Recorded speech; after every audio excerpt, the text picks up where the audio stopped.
жылдың мамыр айында Казталов ауданында біздің мектеп гимназия осы адамға арнап конференция өткізген екен.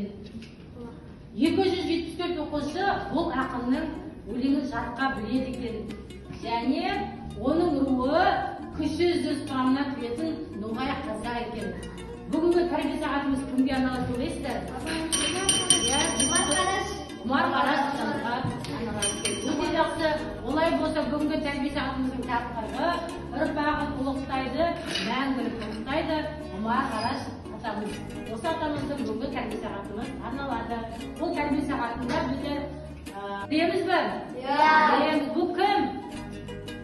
Ақын. Қазақ әдебиетін әлемдік деңгейіне көтеруге, оған жаңа тыныс беруге бар.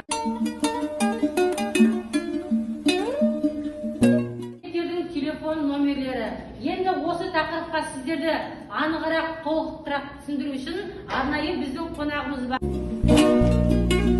Ата-ананың рұқсатысыз жауға болмайды. Және топ көздеріне басқа бір заттарды тұлғуға болмайды.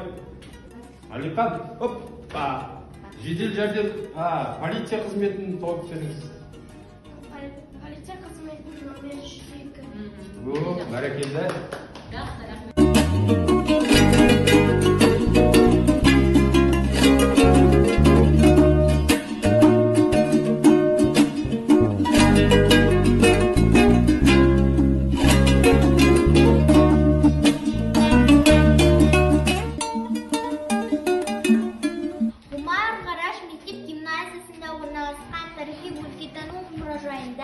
Құмар Қарашқа арналған бұрыш жасақталған.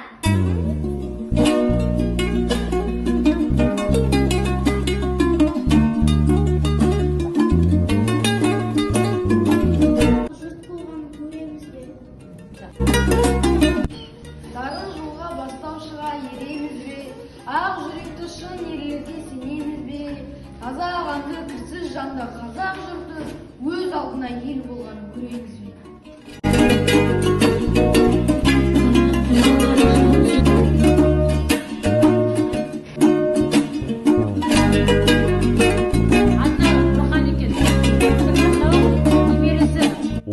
Жас өркен, болашағы елімнің.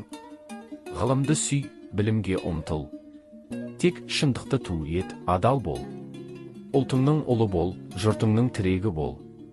Жалған сөзден, жалқаулықтан аулақ жүр. Мен сендерге сенемін, өйткені ел болашағы сендердің қолдарыңда.